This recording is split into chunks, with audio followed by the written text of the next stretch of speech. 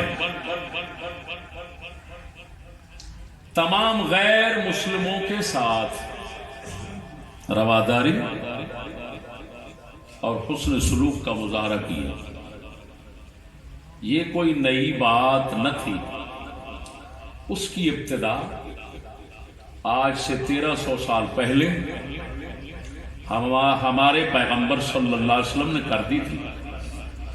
آپ نے زبان سے ہی نہیں بلکہ عمل سے یہود و نصارہ پر فتح حاصل کرنے کے بعد نہایت اچھا سلوک کیا تھا، ان کے ساتھ رواداری برتی اور ان کے عقائد کا احترام کیا۔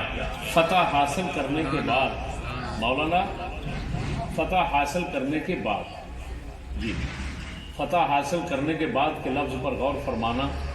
میثاق مدینہ یہاں کوئی دلیل اور حجت نہیں بنایا جا سکتا، اور اس کو اس کا مصداق نہیں کیا جا سکتا۔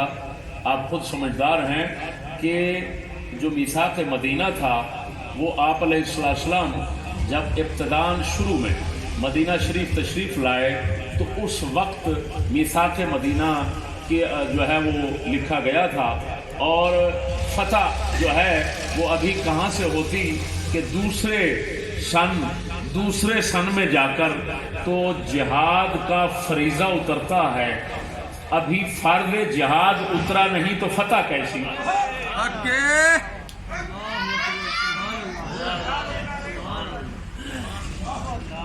تو میثاق مدینہ کا جو حضرات یہاں حوالہ دیتے ہیں، میرے خیال میں ان کی ذلت کے لیے اتنا ہی کافی ہے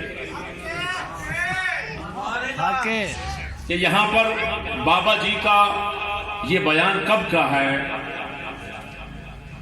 یہ کتاب میں موجود ہے۔ پہلا خطاب 11 اگست 1947 پاکستان کا منشور جب پیش کیا جا رہا تھا تو اس وقت یہ آپ نے خطاب فرمایا تھا۔ اس خطاب کے اندر آپ فرما رہے ہیں کہ یہود و نصارہ پر فتح حاصل کرنے کے بعد نہایت اچھا سلوک کیا تھا۔ فتح پا رہے کہ حضور صلی اللہ علیہ وسلم نے یہود و نصارہ پر فتح حاصل کرنے کے بعد ان کے ساتھ نہایت اچھا سلوک کیا تھا۔ جو سلوک کیا تھا وہ تو تاریخ میں موجود ہے جی، کہ کوئی یہود نصارہ عرب کے خطے میں نہیں رہ سکتا۔ یہ سلوک خیر اب بات کو سمجھیں۔ یہاں پر لفظ ہے عظیم شہنشاہ اکبر نے تمام غیر مسلم۔ شہنشاہ اکبر جانتے ہیں؟ اکبر بادشاہ کو جانتے ہیں آپ؟ اکبر بادشاہ مغلوں کا، یہاں ہمایوں کا بیٹا۔ اچھا، جو جلسہ کروا رہے ہیں وہ بھی مغل ہے، لیکن یہ مغل ہیں عالمگیر والے، عالمگیر رحمہ اللہ والے مغل ہیں جی، اکبر والے نہیں۔ تو عظیم شہنشاہ اکبر، بات سنیں۔ اب میں پنجاب یونیورسٹی سے جو معلومات کی کتاب سب سے بڑی چھپتی ہے، دائرہ معارف، اس سے شہنشاہ اکبر جو تھا اس کے دین الہی کا تعارف کراتا ہوں۔ اس سے پتہ چل جائے گا کہ بابا جی نے آخری دم میں کس شخصیت کو اپنا امام اور پیشوا، اور پھر آپ دیکھیں گے کہ شہنشاہ اکبر اور رسول اکرم کی زندگی میں اور آپ کی تعلیمات میں، یعنی اکبر بادشاہ کے دین الہی جو اس نے پیش کیا تھا، رسول اکرم کے مقابلے میں اکبر بادشاہ کا دین الہی دنیا میں مشہور ہے، اور تاریخ کا بچہ جو ہے وہ اس کو جانتا ہے کہ اکبر بادشاہ نے رسول اکرم کے دین کے مقابلے میں دین الہی پیش کیا تھا۔ تو دین الہی والا بادشاہ اکبر وہ رسول اکرم صلی اللہ علیہ وسلم کے ساتھ اس کی مطابقت کیسے ہے، اور آپ علیہ الصلوۃ والتسلیم کا امتی وہ کیسے ہے جو رسول کے مقابلے میں اپنا دین پیش کر رہا ہے، اسلام کے مقابلے میں اپنا دین الہی پیش کر رہا ہے. وہ جو دین پیش کر رہا ہے الہی رسول کے مقابلے میں، وہ 1300 سال پہلے رسول اکرم نے کیسے پیش کیا تھا. اور پھر ایسا شخص جو ہے اس کو جب بنایا جائے گا اپنا سیاسی رہبر و پیشوا، تو آپ اس کو سمجھیں گے پھر کہ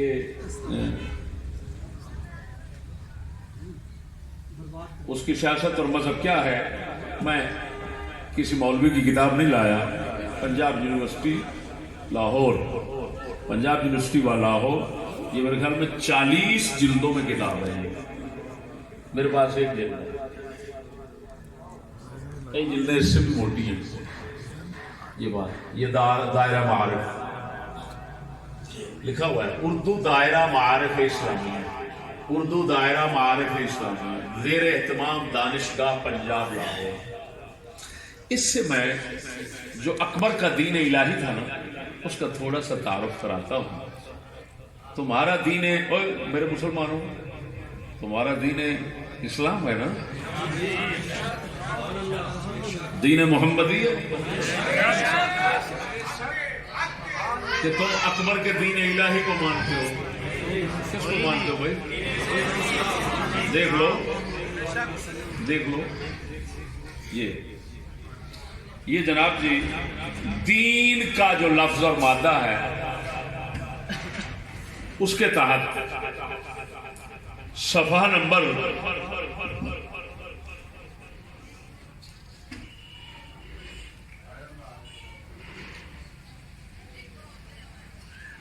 اللہ اکبر، نعرہ تکبیر، اللہ اکبر، نعرہ رسالت، یا رسول اللہ. بدایونی کے حوالے سے لکھتے ہیں، بادشاہ اکبر نے علی اعلان اسلام کی مخالفت شروع کر دی. وہ قرآن کا منکر ہو گیا اور وحی، حیات بعد الموت اور یوم جزا کا انکار کرنے لگا. اس کے برعکس وہ آفتاب پرستی اور مسئلہ تناسخ کا قائل ہو گیا. علاوہ ازیں سجدہ تعظیمی پر زور دیا گیا، شراب حلال کی گئی، سور کا گوشت شراب کا جزو بن گیا، جزیہ موقوف کر دیا گیا، سود اور جوئے کی حلت کا اعلان ہوا، روزہ، نماز، حج منسوخ کر دیے گئے، یعنی ختم کر دیے گئے. دیوان حکومت میں یعنی حکومتی دفتروں میں اذان اور نماز باجماعت موقوف ہو گئی. عربی کے مطالعے کو بنظر تحقیر دیکھا جانے لگا. فقہ، تفسیر و حدیث کے بجائے نجوم، طب اور حساب و فلسفہ کی تعلیم رائج کی گئی. تقویم اسلامی کے بجائے الہی ماہ و سال رائج کیے گئے. صلح کلی کی آڑ میں ہندوؤں کو اجازت مل گئی کہ وہ رمضان میں اعلان اعلان کھائیں پئیں، لیکن جب ہندو برت رکھیں تو مسلمان علانیہ کھانے پینے سے باز رہے. بعض مقامات پر عید الاضحیٰ کے موقع پر گائے ذبح کرنے کی سزا میں مسلمانوں کی جان لی گئی. بعض مقامات پر ہندوؤں نے مساجد کو گرا کر مندر بنا لیے، وغیرہ وغیرہ. پھر آگے لکھتا ہے کہ حضور سیدنا شیخ مجدد الفسانی رضی اللہ عنہ، میاں شیر ربانی کے مرشد، سلسلے کے مرشد، ان کے مرشد نہیں، ان کے سلسلے کے پیچھے مرشد، حضور مجدد الفسانی رضی اللہ تعالیٰ عنہ نے، جن کے ہاتھوں سرزمین ہند میں شریعت اسلامی کا احیاء عمل میں آیا، شیخ فرید بخاری کے نام اپنے مکتوب میں دور اکبری پر جو تبصرہ کیا ہے اس سے پتہ چلتا ہے کہ بدایونی کا بیان صداقت سے سراسر خالی بھی نہیں ہے۔ وہ لکھتے ہیں گزشتہ زمانے میں کافر غالب ہو کر دارالاسلام میں کفر کے احکام جاری کرتے تھے اور مسلمان اسلام کے احکام جاری کرنے سے عاجز اور مجبور تھے، اور اگر کرتے تو قتل کیے جاتے۔ یہ کتاب والا لکھ رہا ہے کہ بدایونی رحمہ اللہ جو تھے ان کی تقریر جو ہے، ان کا جو بیان ہے، اس کی تائید مجدد الفسانی کے بیان سے ہوئی۔ یعنی اگر یہ کہا جائے کہ بدایونی ایک مورخ ہے تو مورخ جھوٹ بول جاتے ہیں، تو اس کا جواب یہ ہو گیا، وہ خود کتاب والے نے اندر لکھ دیا کہ بدایونی اگر مورخ کے ہونے کی ہے، مولانا عبد القادر بدایونی، یہ نہیں، وہ پہلے اور مورخ تھے، تو عبد القادر بدایونی جو تھے انہوں نے ہو سکتا ہے منتخب التواریخ کے اندر کوئی جی مورخ جو تھے کوئی اعتراض اٹھ سکتا ہے، انہوں نے غلط بیان سے کام لیا ہو۔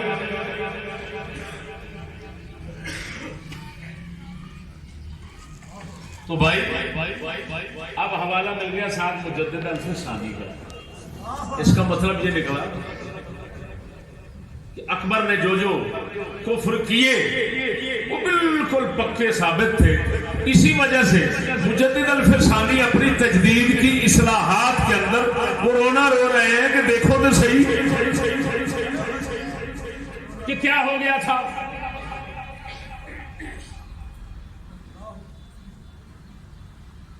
آپ جہانگیر کے دور میں ہوئے، جہانگیر اکبر کا بیٹا تھا، تو باپ کے جو اثرات تھے وہ بیٹے کے اندر کچھ موجود ہے۔ مجدد الفسانی نے پھر وہی بیٹے سے وہی اثرات دور کیے، تو آپ کو مجدد الفسانی کہا جب گیا، تو نام لقب مجدد الفسانی جو پڑھا ہے آپ کا وہ اسی وجہ سے پڑھا ہے۔ سمجھ آ رہی ہے کہ نہیں آ رہی؟ اب بات کو سمجھے، ایمان سے بتائیں، اکبر کا دین الہی آپ نے سن لیا، اب اکبر کا دین الہی اور رسول اکرم کا دین اسلام، ان میں آپ کو کوئی مناسبت لگتی ہے؟ بولو تو صحیح۔ اگر اکبر کا دین الہی رسول اکرم کا 1300 سالہ پہلا اسلام ہے تو خلفائے راشدین کے پاس نظر کیوں نہیں آتا؟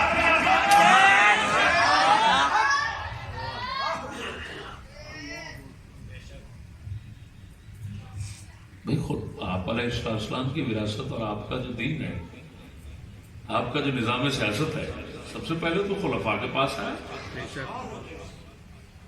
بولتے نہیں ہو؟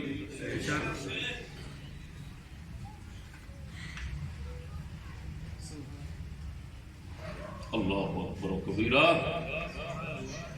اب اس پر مزید تبصرے جو ہیں وہ آپ ہی کر سکتے ہیں، میں تو صرف تبصرے کی راہ ہموار کر سکتا ہوں۔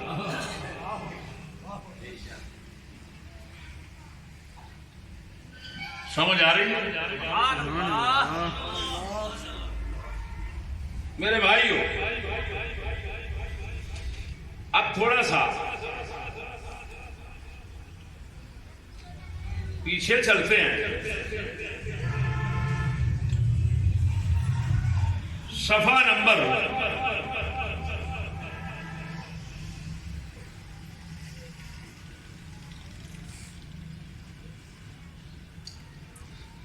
اللہ اکبر کبیرہ۔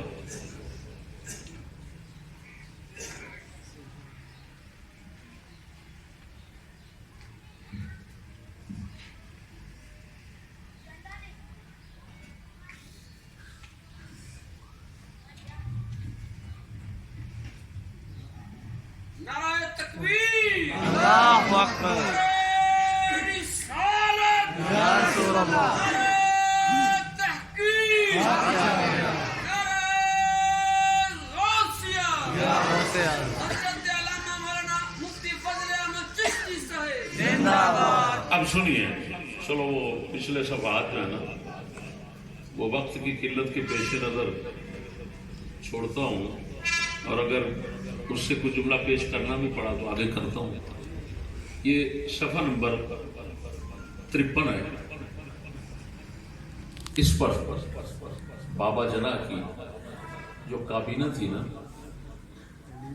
اور یعنی آپ کی حکومت کے سب سے پہلے وزراء اور حکمران اعلیٰ طبقہ چلانے والا جو تھا ان کے نام پیش کیے گئے ہیں، اور پھر یہ کہا گیا ہے کہ آدمی کی شناخت اس کے قریبی رفقا سے ہوتی ہے۔ یہ کتاب میں لکھا ہوا ہے، یہ لکھا ہوا ہے۔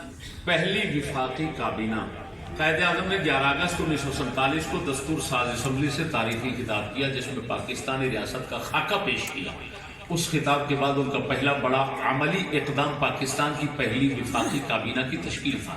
یہ کابینہ قائد کی سوچ، نظریے اور فکر کی مظہر تھی۔ انگریزی کا محاورہ ہے، آدمی کی شناخت اس کے قریبی رفقا سے ہوتی ہے۔ کتاب والے نے جس طرح لکھا ہے وہ انگلش میں بھی لکھا ہوا ہے، اوپر اردو میں ترجمہ بھی ہے، اور میں ویسے کہوں گا کہ لکھنے والے لوگوں کا اور اس ساری کابینہ کا حق بنتا ہے کہ وہ حوالے ایسے ہی پیش کیا کریں، ورنہ حدیث میں ہے اعتبر الصاحب بالصاحب، یہ حدیث رسول ہے کہ دوست کو دوست پر قیاس کرو، دوست کی دوست سے پہچان ہوتی ہے، یہ حدیث رسول ہے۔ تو باہر انگریزی کا محاورہ اس کو کہنا یہ ایسی کابینہ کا حق بنتا ہے۔ دیکھیے گا میرے بھائیو، سب سے پہلے نام ہے وزیر اعظم، دفاع، خارجہ تعلقات، دولت مشترکہ، وزیر اعظم نواب زادہ لیاقت علی خان۔ دوسرا نام وزیر تجارت، صنعت اور برکس، آئی چندریگر، آئی چندریگر یعنی ہندو ہے، اس کا نام کا سابقہ ہوگا یا اس کا نام کے وہ مخفف کیے گئے انگلش کے لفظ ہیں آئی، لیکن چندریگر سے پتہ چل رہا ہے، پتہ نہیں یہ چندریگر ہے یا کیا ہے، لکھا ہوا تو اسی طرح ہے۔ چندریگر یہ 1957 یعنی پاکستان بننے کے کتنے سال بعد؟ 10 سال بعد چند ماہ کے لیے پاکستان کے وزیر اعظم بھی رہے۔ یہ ہندو صاحب جو ہے کہ وہی زبان استعمال کرنی پڑے گی نا۔ یہ جو ہندو تھا یہ وزیر اعظم بنا، پاکستان کا چند مہینے ہندو وزیر اعظم بنا۔ اب مجھے یہاں پر تھوڑا سا یہ تبصرہ کرتا چلوں اور مزید آگے کرنا ہی پڑے گا کہ پتہ نہیں پاکستان میں بابا قوم کی جو تعلیمات ہیں ان کے ساتھ بغاوت کا سلسلہ کب شروع ہوا کہ بابا جی نے تو یہ 57 میں بلکہ تجارت، صنعت اور برکس کا وزیر مقرر کیا، اور پھر 1957 میں جو ہے وہ بابا جی کے ہی دستور کے تحت ہندو کو وزیر اعظم بنایا گیا۔ لیکن اب پتہ نہیں وہ میرے خیال میں جنرل ضیاء کا دور تھا کہ پھر صدر اور وزیر اعظم کے لیے کلمہ گو ہونا شرط قرار دیا گیا، تو بغاوت ہو گئی، بابا جی سے بغاوت ہو گئی۔ بابا جی نے شرط یہ نہیں رکھی، بابا جی نے تو ہندو کو وزیر اعظم بنایا، لیکن ان ظالموں نے پتہ نہیں کیا کیا بابا جی کے ساتھ۔ میرے بھائیو، غلام محمد یہ خزانے کا وزیر بنا، سردار عبدالرب نشتر مواصلات کا راستوں وغیرہ، غضنفر علی خان خوراک زراعت اور صحت کا، جگندر ناتھ منڈل یہ ہندو قانون کا وزیر بنا، قانون اور محنت کا وزیر بنا۔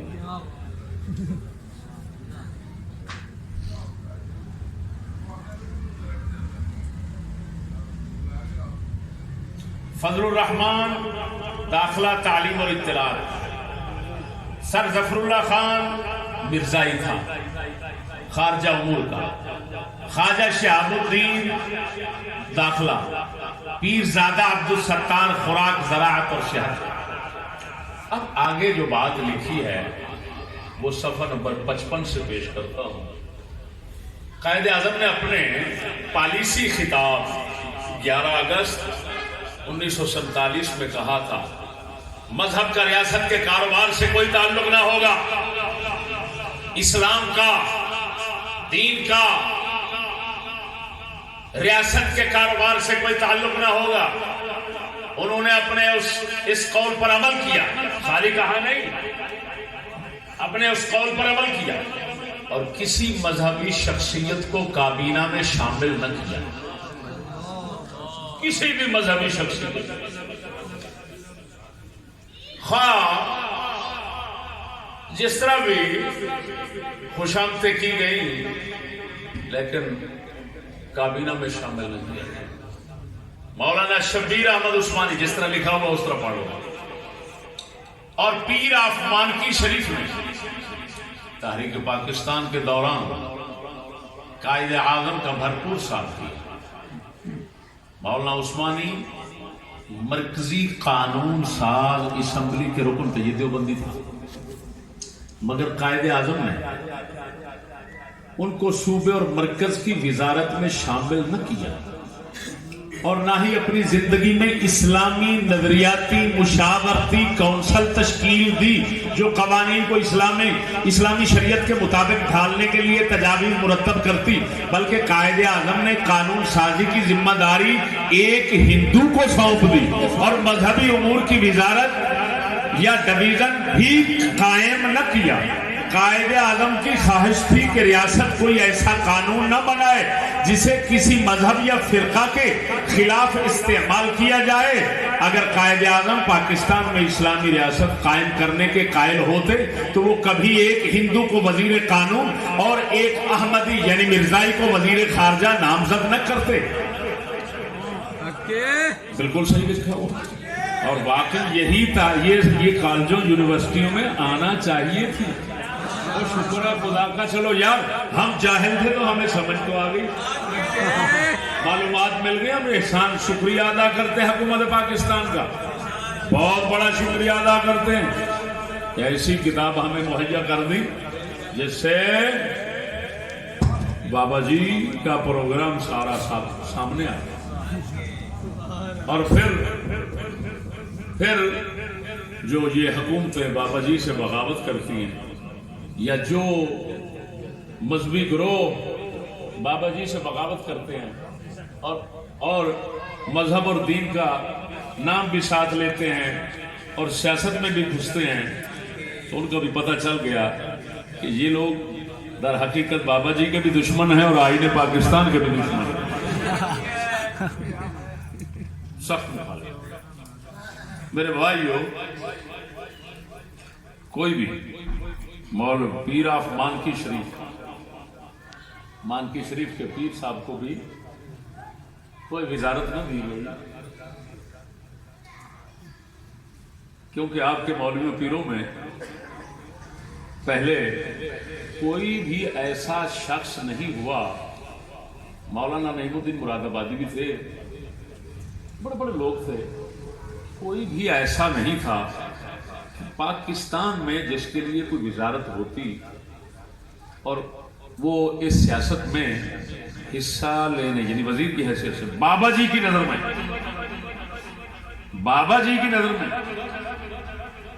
وہ کابینہ میں شرکت کا حق رکھتا، کوئی ایسا نہیں ہے۔ اس سے آپ اندازہ لگا سکتے ہیں کہ بعد میں کون ہو سکتا ہے۔ ہم تو کہیں گے کہ جو باریک نظر بابا جی کی تھی وہ آج والوں کی نہیں ہے. ہم کہیں جتنا باریک بینی بابا جی کے اندر تھی اور بصیرت بابا جی کے اندر تھی کہ مولوی اور پیروں سے کتنا دور رہنا. پھر دوسری بات یہ بھی کہنا پڑے گی کہ پاکستان کی عوام اور پاکستانی ریاست کے ساتھ، ملک کے ساتھ جو محبت اور خلوص بابا جی کو حاصل تھا وہ کسی کو نہیں ہو سکتا، کیونکہ بانی ہے. بانی کے ساتھ کا خلوص کس کے پاس ہوتا ہے؟ اس کا مطلب ہے اگر کہیں کسی مولوی کو، کسی پیر کو کابینہ میں بعد میں رکھا گیا ہے تو یہ منافقت ہے. پاکستان کے ساتھ منافقت ہے. یہ پاکستان کے ساتھ اگر خلوص ہوتا تو بابا جی والا کردار ادا کیا جاتا.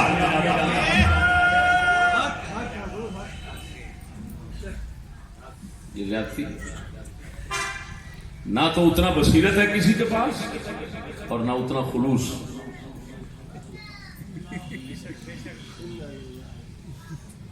شکر ہے خدا کا کہ یہ چیزیں قوم تک پہنچنے کے لیے منظر عام پہ آ گئی ہیں. تو آپ کے روزانہ بچے جو ہیں وہ تو سکولوں کالجوں میں پڑھ رہے ہیں اس کو، تو ناچیز نے بھی غلطی کر دی.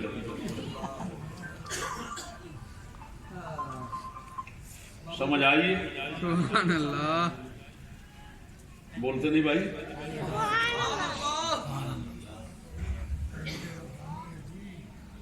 اور آپ بتائیں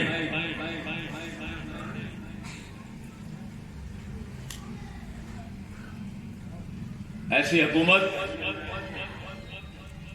اس طرح کی کابینہ والی حکومت رسول اکرم کی تھی، حضرت صدیق اکبر کی تھی، فاروق اعظم کی تھی، عثمان غنی کی تھی، مولا علی کی تھی.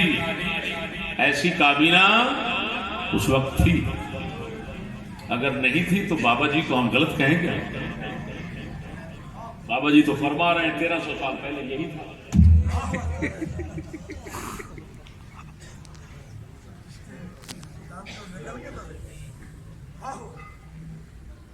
وہ کچھ سمجھ آ رہی ہے میرے بھائی؟ میں نے کہا کہ پچھلے صفحات سے کچھ جملے پیش کروں گا، وہ اس کتاب کے اندر وہ موجود ہیں، وہ سنا دیتا ہوں. سناؤں؟ اللہ بابا جی کا پورا خطاب قائد اعظم تقاریر و بیانات سے اس میں درج ہے. اس کے جملے میں اس بات پر بہت زیادہ زور نہیں دے سکتا. ہمیں اس جذبہ کے ساتھ کام شروع کر دینا چاہیے اور پھر وقت کے ساتھ ساتھ یہ اکثریت اور اقلیت، ہندو فرقہ اور مسلمان فرقہ کے یہ چند در چند زاویے معدوم ہو جائیں گے. کیونکہ جہاں تک مسلمانوں کا تعلق ہے ان میں بھی تو پٹھان، پنجابی، شیعہ اور سنی وغیرہ موجود ہیں. اس طرح ہندوؤں میں بھی برہمن، ویش، کھتری ہیں اور بنگالی اور مدراسی ہیں. سچ پوچھیں تو یہی چیزیں ہندوستان کی آزادی کی راہ میں سب سے بڑی رکاوٹ تھی. آپ کیا فرما رہے ہیں؟ شرح کر دوں. آپ فرماتے ہیں یہ اکثریت، یہ اقلیت، یہ ہندو فرقہ اور مسلمان فرقہ، یہ کیا لفظ ہے؟ آگے یہ لفظ نہیں استعمال ہونے چاہیے. سمجھ نہیں آ رہی وہ سمجھائیں گے پروفیسر حضرات کہ پہلے تو مسلمان قوم تھی اور اب مسلمان فرقہ بن گیا ہندو کے مقابلے میں. اس کی کیا وجہ ہے؟ اس کی شرح وہ حضرات کریں گے جو دانشور ہیں اور اپنے دانشوری پر ناز رکھتے ہیں اور قوم کے بچے ان کے سپرد ہیں. میں تو ملا سا آدمی کھٹا سا بے وقوف سا سمجھتا ہی نہیں ہوں کیا لکھا ہوا ہے.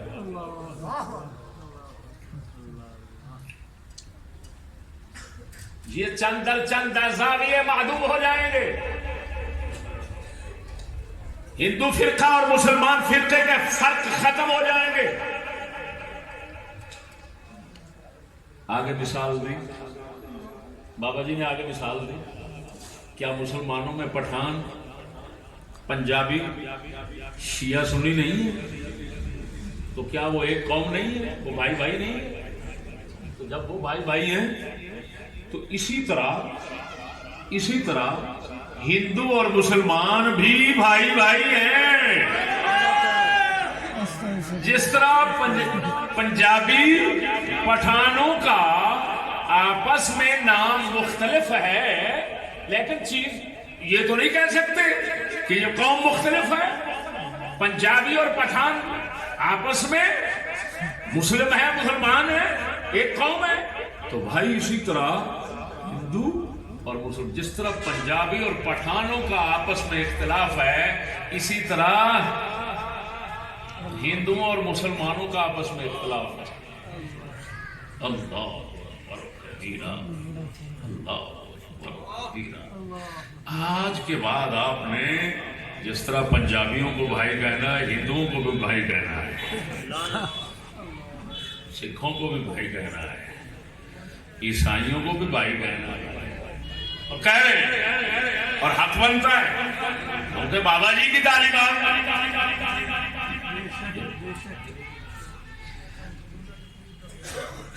توجہ کرو اور وہ جملہ اب سنیے. میں سمجھتا ہوں توجہ میں سمجھتا ہوں کہ اب ہمیں اس بات کو ایک نصب العین کے طور پر اپنے پیش نظر رکھنا چاہیے اور پھر آپ دیکھیں گے کہ جیسے جیسے زمانہ گزرتا جائے گا نہ ہندو رہے گا نہ مسلمان مذہبی اعتبار سے نہیں کیونکہ یہ ذاتی عقائد کا معاملہ ہے بلکہ سیاسی اعتبار سے. اب بابا جی کے متعلق یہاں اسی کتاب میں یہ بھی ہے کہ آپ نے فرمایا خلاصہ کہ ہندوؤں اور مسلمانوں کے لیے نیشن کی بجائے کمیونٹی کا لفظ استعمال کیا جائے. نیشن کس کو کہتے ہیں بھائی؟ قوم کو. اور کمیونٹی برادری کو. تو بابا جی نے یہاں تک وحدت پیدا کر دی کہ فرمایا قوم بھی نہیں کہنا پاکستانی قوم. پاکستان میں جتنے بسنے والے ہیں سب کو برادری کہنا ہے کمیونٹی کہنا ہے برادری کہنا ہے. اور لکھنے والے لکھ رہے ہیں اسی میں کہ یہ سب کچھ بابا جی کا پروگرام میثاق مدینہ کے مطابق ہے جو رسول اکرم نے کیا.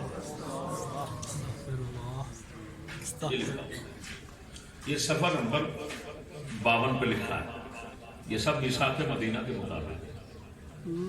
اب میرے بھائی بات کو سمجھ توجہ ہے. ایک اشکال آخر میں اٹھاتا ہوں اور اجازت چاہتا ہوں. اس سے دین اور مذہب بابا جی کے دین اور مذہب اور ان کی نظر میں دین اور سیاست کیا حیثیت رکھتے ہیں کیا مقام رکھتے ہیں ان کی حقیقت کیا ہے ان کی نظر میں وہ آپ معلوم کر چکے ہوں. لیکن آخر میں ایک اشکال ہے وہ جو تعلیم کے دانشور ہیں بزرگ ان کو میں بارگاہ میں پیش کرتا ہوں تو وہ پھر آگے اس کا حل بتائیں گے. وہ سوال ہے اس کا جواب لینا چاہتا ہوں. سمجھ آ رہی؟ سبحان اللہ. میرے بھائیو سوال یہ ہے کہ دو قومی نظریہ دو قوم ایک ہندو ایک مسلمان کبھی اکٹھے نہیں رہ سکتے